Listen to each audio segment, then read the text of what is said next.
We started EcoVadis 15 years ago now, at the time where few people were talking about ESG and sustainability.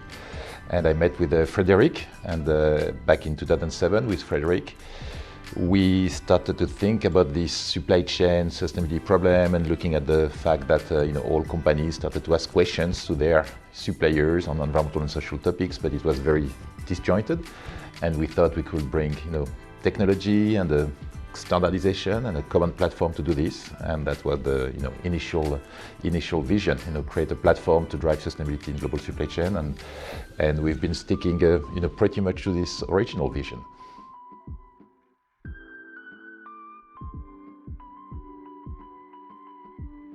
It's been a slow start to for the first couple of years, and it was only a couple of pioneers, corporates were leading the way. But we started to see a real tipping point. I think it was in around 2019. Combination of a number of things, combination of regulations coming, like governments in Europe and in the US saying that CSR was a topic and companies were being held responsible for what's happening not only in their company but in their extended value chain. It was investors who started to care about this and asking questions also, what's happening outside of your four walls. And it was the network effect, more customers asking more of their partners and their partners asking their own suppliers, and this network effect created a real acceleration and a real globalization of this movement, which started in Europe and is now real global, from Asia to US and all over the world.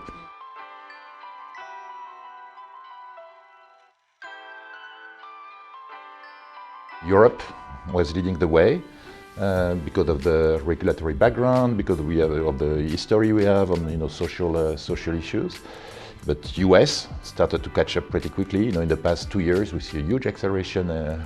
US large corporates, who are now leading the way in many sectors.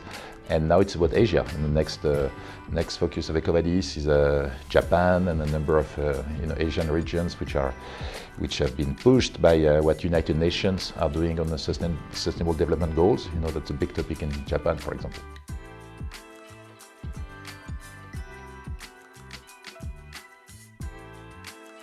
So there's still lots of resistance.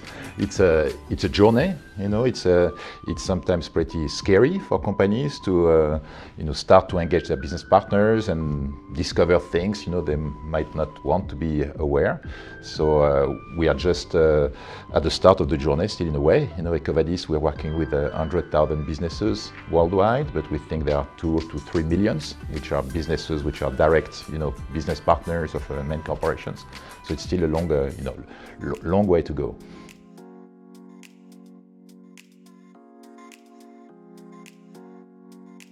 What I enjoy the most at EcoVadis is bringing together, technology, purpose, and being able to do things at scale in a very, in a global way. We have a privilege to have a real international team. We work with even in the office in Paris, we have I think 40 nationalities.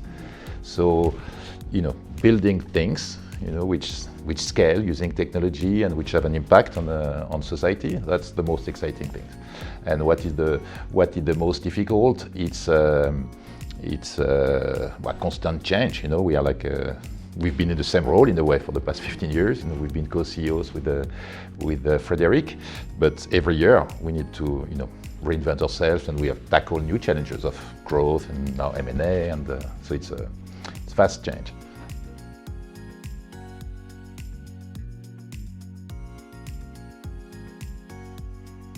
We worked for the first time in 2015, the first round of funding, 30 million with Partech, and then 2 years later, 200 million with the CVC, and the last one, 500 million with Astorg and GA. I think what we like with GP Bullhound and working with the team is they've been able to support us at the different stages. It was very different, raising funds for the first time with venture capital and now going into private equity, but they've been able to support this journey.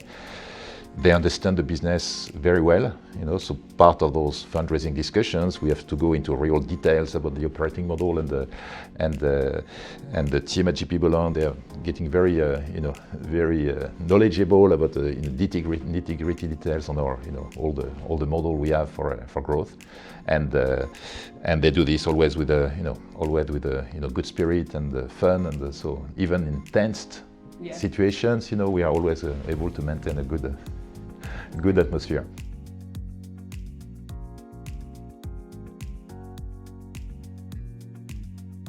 It's actually, a lot of bad things are happening on climate at the moment, on the energy crisis.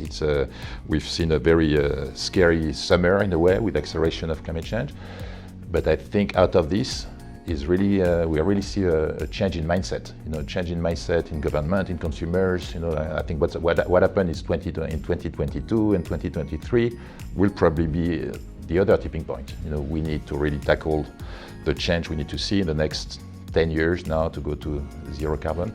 So seeing this acceleration is extremely exciting, seeing all the investments which have been done in sustainability tech, the landscape of startups, tackling green software, sustainability innovation is now booming.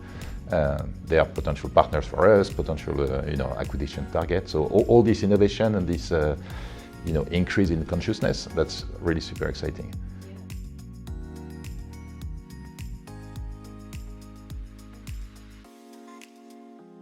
We try to formulate our strategy in a simple way, which is impact at scale. So it's working on those two dimensions of scale and impact. So scale is pretty obvious. We have a sizable business now working with 100,000 customers, but we want to go after the next 2 million. So it means, AI, automation.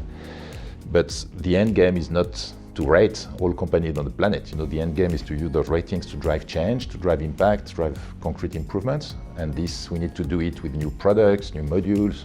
We are working on carbon, for example. We are working on new topics on diversity. So it's combining, scaling the business and making sure that doing so, we are able to drive more change.